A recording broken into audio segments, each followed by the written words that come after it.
Everybody. Thank you so much for listening. This is Hunter here, and I'm here with Scott. Scott, how you doing, my friend?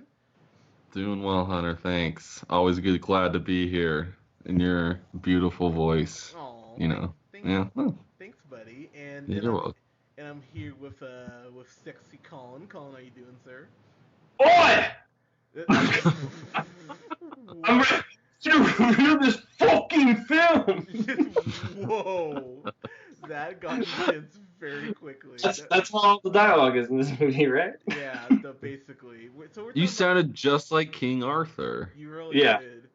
So we're talking about King Arthur's Sword in the Stone, Legend of the Sword. What is this? Sword in the stone. Sword in the Sword in the Stone. stone. You know what? I wasn't making that joke with you, Scott, when we reviewed Guardians. I would rather have watched Sword in the Stone than watch this again because, damn, this. So Colin, you kind of said it off mic, but you said meh is kind of how you felt leaving this. I don't know. Yeah. I was kind Now, of. can I give you my the long and short of my review? Please, yeah, please. So I was leaving. I was like mid film watching this, and I was like, I know the two movies that this movie is. That like. Can I guess one? Can I guess one? Guess one of them real quick. It is the Russell Crowe Robin Hood one of them. That's good. That's good. Oh, I'll nice. give you bonus points if either of you can guess the next one. Ooh, is it the King Arthur remake with Keira Knightley? No, that's a great. Damn. That's a I'm great. gonna go with A Knight's Tale. Oh, very good guess. No, so those were definitely more on the nose than my crazy brain was thinking when I was. That was for both. But I was thinking, I was like, okay, so this is almost like a prequel, so like this known old folklore, like nice British, tale, like the Sword and the Stone, Excalibur, Camelot, all that. This is like a prequel to it for King Arthur. And I was like, it did feel a little bit like that Robin Hood movie, the Ridley Scott one that he did with You guys Russell Crowe. really So hated bad, that one. So That's a bad. huge bummer. So, and then the other thing was like all of the weird mage animals, like the giant animals, like that were like honestly like dictating how the wars were being Oh, fought. Noah. Is that what you're thinking of? Oh, you know it! There you go! Yeah, like rock monsters, man. I was watching this movie and I was like, dude, those giant elephants are like the rock monsters in Darren Aronofsky's Noah. Yeah, I can see that. What is there? Why are they there? Like, is this supposed to be like Great historical? question. You're asking places? such good questions. Like And- what? And honestly, Like, Scott, is this supposed to be like a historical representation, or was this just like swords and stuff? so Scott, Like imagining. It was like, what if Guy Ritchie reimagined a classic British tale, and would a lot of people would be like, "Damn you, Guy Ritchie." dude, no, it's true, man. Because Scott, you're asking great questions, and I hate to tell you, me and Colin cannot answer them for you because the movie doesn't really answer them. The movie just kind of goes, "Hey, there's mages and shit. Why? Shut up." That's pretty much Yeah. it. I mean, there should be like, they're basically like Guy Ritchie was like, "Yeah, remember Merlin the wizard in Sword in the Stone?" Was like, what if there was like this big race of crazy elephant mages? Like, yeah, and we're like, man, you really ran with that one. Yeah. Oh, so this is the street rat becomes the king. Is that what this is? Yeah, definitely. Right. Okay. You hit the nail on the head. Or Yeah, but it's the old tale. It's the Yeah. old tale of Sword in the Stone, like King Arthur. Yeah. So just real quick, the plot. King Arthur, played by Charlie Hunnam, who is from Sons of Anarchy, right? I think you guys have watched Mhm. it. I still haven't watched Sons Yeah, of that's Anarchy. pretty good. I need to. I know it's on my list. Again. What do you mean he's from Sons of Anarchy? Oh, He's from Pacific Rim. I Yeah. apologize. Jaga! I, Destroying kaijus. you know And what? and Green Street Hooligans, which is a great show. That actually Yeah. is.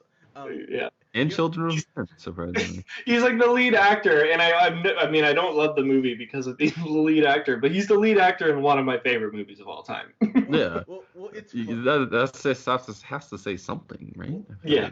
Well, it's funny because I specifically did not mention Pacific Rim because I knew you would mention Pacific Rim. Well, thank you. Yeah. By the way, thank you for mentioning it. Yeah, but I could not. I mean, that would be an injustice against like a beautiful, film. so I'm gonna tell you right now, Scott. For the first, this movie's 2 hours, which is way too long for this, by the way. But, Snoozer, such a snoozer. yeah, man, dude, I mean, it was noon, and I was really, and keep in mind, I just sat through Snatch, so my bar was really low, and I was really sitting there thinking, man, Yeah. I could totally go to bed right now. So Aren't there so many there's so many like little subplots and like little old memories that they flash in and out. I mean, it's the most like ADD. I feel like back and forth, like some of the side plots that are going on. Was that just me, or was it just like a hard movie to follow, where just to the point where it's like you don't care? No, you're totally right. And the thing is with, so I'll take one of my favorite Guy Ritchie movies, Sherlock Holmes. Huge fan of Sherlock Holmes. Second one, but the first one I think is fantastic. And that erratic kind of jumping around style works with Sherlock Holmes because, it's almost like you're in Sherlock Holmes's head, so it kind of makes sense. In this movie, it is so all over the fucking place. I didn't know what was happening for the first half of it. Yeah, for sure. And I was wide awake, and I didn't know what they were doing. So Eric Bana, he's oh, by the way, they don't really even say the names of the characters. Really, I had no idea who anybody was. I think a lot of that was like you're supposed to know because it's like old English lore, type of thing. So everyone's like, oh, Eric Bana's playing the Uther, whatever, who, if we were in a British school, it'd be like, oh yeah, Uther, and we're from America. Fuck Uther, who cares? Yeah, I mean, dude, even Sherlock Holmes, they say Sherlock's names a few times, but like, so. Yeah, no, for real. But you know what I mean? And so watching this, Uther and his brother, played by Jude Law, who plays a Vortigern. So Uther gets killed by Vortigern, not a shock at all. The way I will say that Eric Bana goes out, he does go out like a G, to his credit. But so Vortigern, he goes ahead and he sees his power. Arthur was Uther's son, who they pretty much pull a Moses with, and they put him in a basket. Sorry, I mean a boat, and they push him off somewhere, and he's raised in a brothel, and then he comes back to reclaim his birthright when Excalibur shows up in the stone, which is Uther's corpse, basically, and he pulls it out. That's basically the plot. I pretty much gave you the plot in about a minute and a half. Scott, that was a really interesting plot. Thanks, man. But Scott, I'm gonna be straight up, man.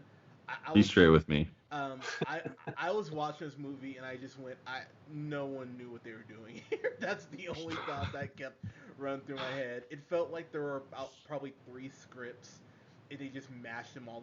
It felt very Batman vs Superman-ish in that sense. Like, the plot is simple, but it's so overcomplicated by exposition that I went, wow, you could have simplified this way down, and they just don't. Colin, kind of your thoughts, sir. Yeah, I thought that was a good. It's a Warner Brothers movie, and it feels like a Warner Brothers movie. It really like even like Harry Potter.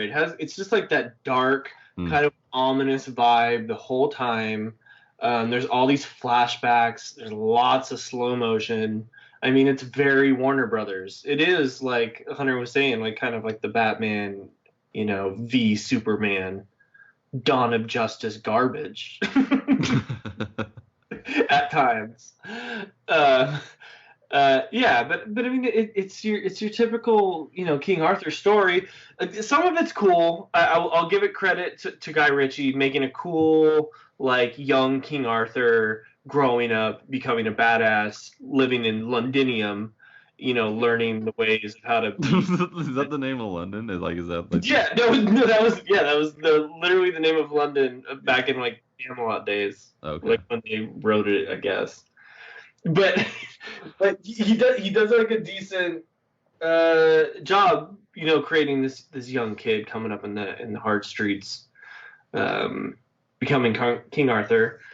I kept expecting Charlie Hunnam to finally, say, hey, I've got this laboratory where I can control this giant robot that would be able to take care of all of this right quick. But he never went full Pacific Rim. He never did it for me. So it was a disappointment, I would say. I'm gonna jump in here. This movie's fucking dumb. I'm sorry. I wanted to like this, and I was sitting there just staring at the screen, thinking I don't know what's going on. It felt like Transformers for me, Scott. Where I mean, in the sense that you're seeing stuff on screen that in theory you should love or at least like, and I didn't like or love anyone in this movie. I was just kind of sitting there thinking I'm kind of depressed. I didn't like it. It's a little bit depressing just reading over the credits and such. The budget on this movie, Huge, like $175.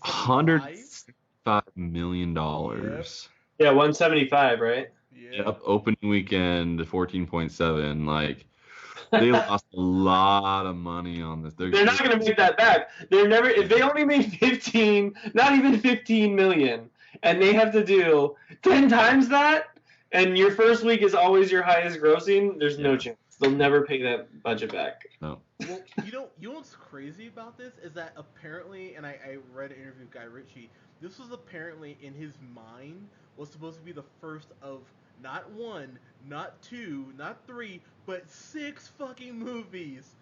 6. Wow. What? That's what it feels like too. You know why this movie fucking sucks? Is because it feels like it's the first of 6. Like the story isn't complete at all. It's just like very open-ended, like here's the start of a TV series that maybe you can binge watch one day on the new mobile streaming service a decade from now when this is inevitably out for free. Yeah, like dude. So let's kind of go through a couple people. I thought Jude Law at a couple points was at least kind of a dick. He's good. Jude Law's a good actor. I can't even hate on Jude Law. Yeah, I mean, but Jude Law and Guy Ritchie, they're buds, so I'm sure he signed on this before the script was written and probably got the script and went, God damn it. Charlie Hunnam, he dodged a bullet. He didn't end up being in 50 Shades of Grey. I'm sure he would be making a lot more money for this if he had, but I thought he was decent at points as King Arthur. Dijon Mustard, that black guy who was in Guardians of the Galaxy. He's a Sir Bedivere. He actually he's not in it a lot, but I thought he was pretty good. I mean, there's stuff here that you can mime and say that wasn't bad. Eric Bana was actually good for the little bit he's on screen, but Colin, and just tell me if you agree. I was really sitting there. And for as simple as this shit is, I just didn't know what the fuck was happening, so I couldn't invest in anything. Yeah, I think the fact of what they knew that they were doing this, they were taking a story that took about an hour and a half to tell, and they were like, let's split that into 6 parts, and we'll tell the 1/6 of an hour and a half hour movie, and we'll spread it out to 2 hours. Why not do that? And what ends up happening is they have all these side plots and these backstories that they keep going back and showing.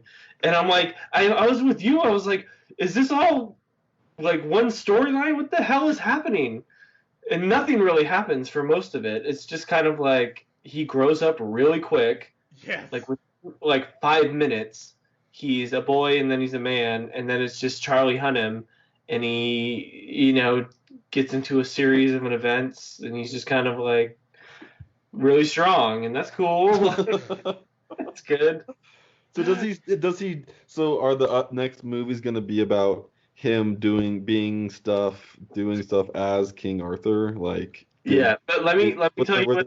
was there like a battle in this movie? Like, Yeah, let me tell you what the next movie is going to be. Is going to be someone taking a giant screenplay and shoving it down his mechanical shredder because they're never making a second movie because this movie lost so much money. Yeah, no, this is yeah, no one's gonna invest in the second one. No, Warner Brothers is like, yeah, we're not making number 2.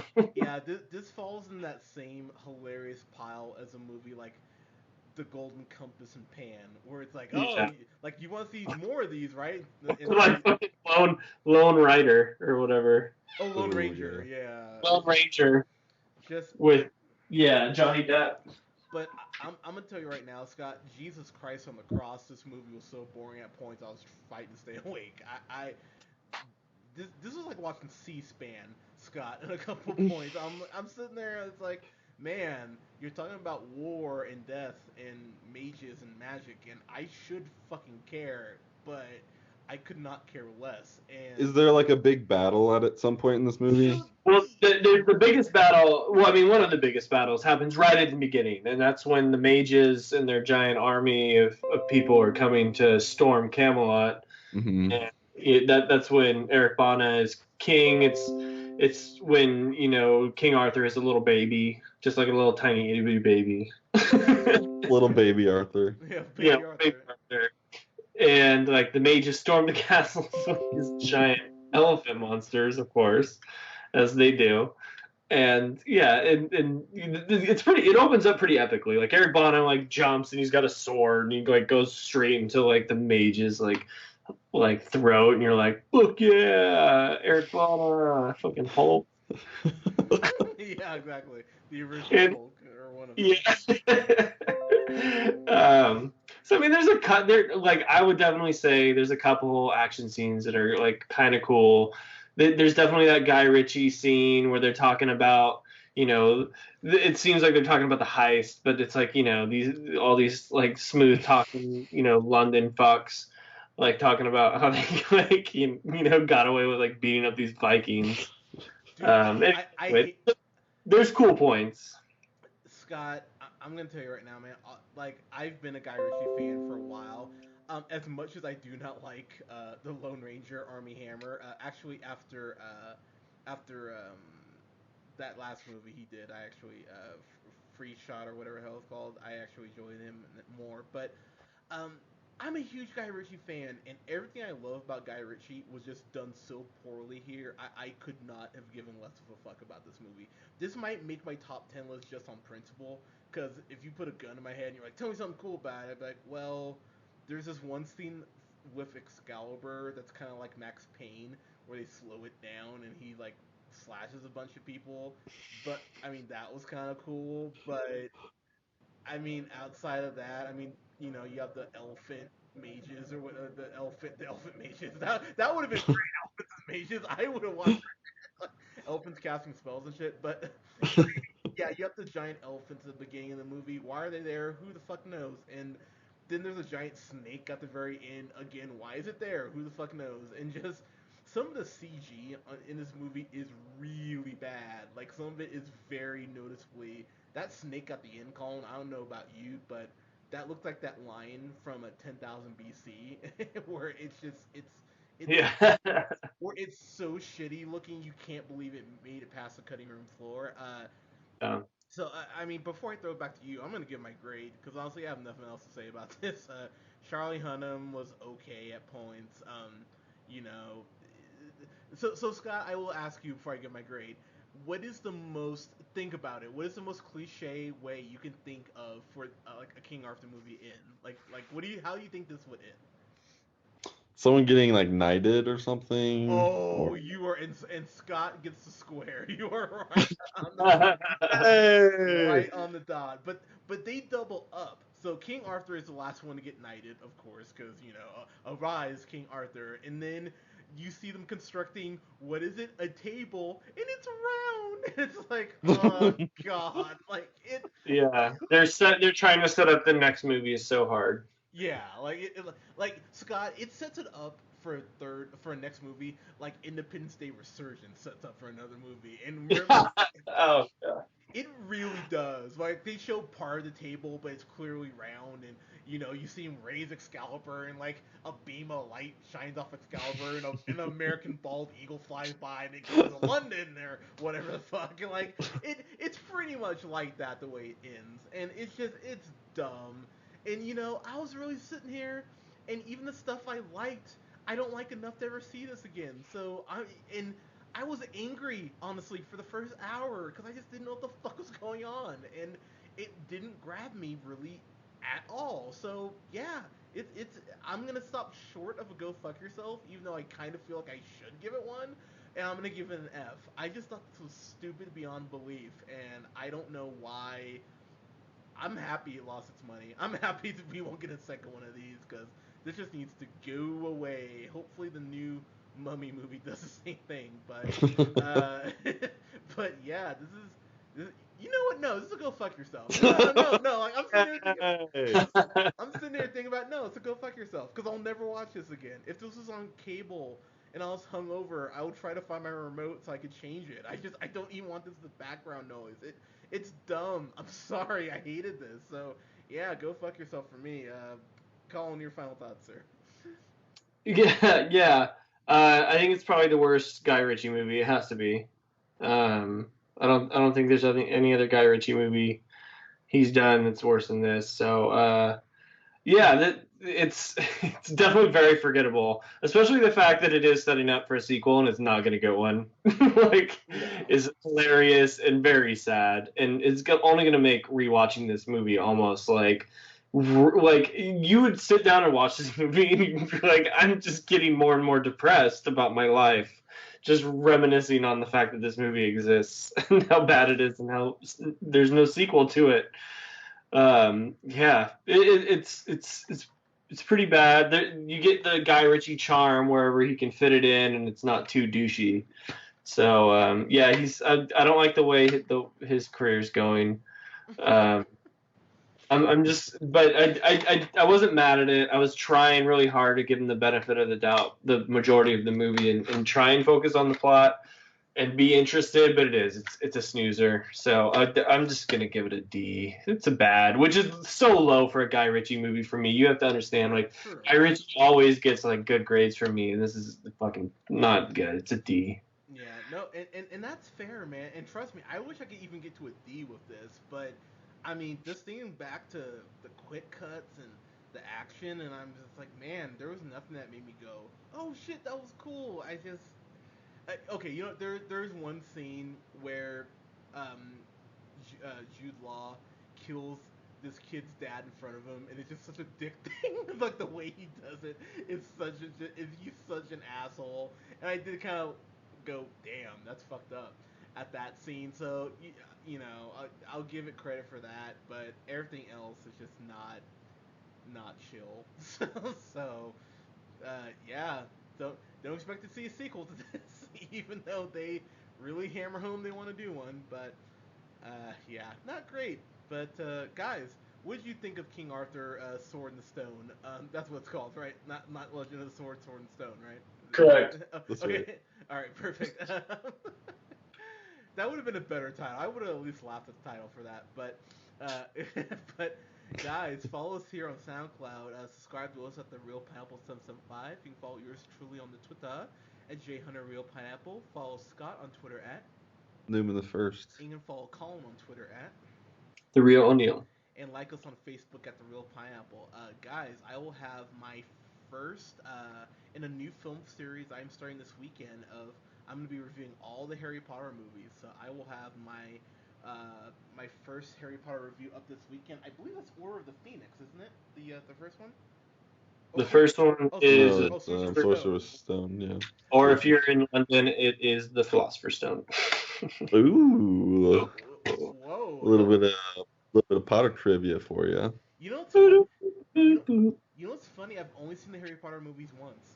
I've only seen everyone one time, so I'm actually really excited to do this film series because I want to get more into Harry Potter and be more nerdy about it. And we'll also have a review up for Alien Covenant up this weekend as well, which I'm It's gonna be scary. dude, I hope it's better than Prometheus. That's all I'll say. If it's better than Prometheus, I'll be happy. But, because I thought some parts were good, but didn't love it overall. It's gonna be intense. Yeah, dude, it definitely will be that. It's gonna be dark and quiet, and shit is gonna pop out at you and scare you. You're not making me feel better about seeing this. Yeah, it's gonna be great. Damn it. But, guys, thank you so much for listening. We'll talk to you soon.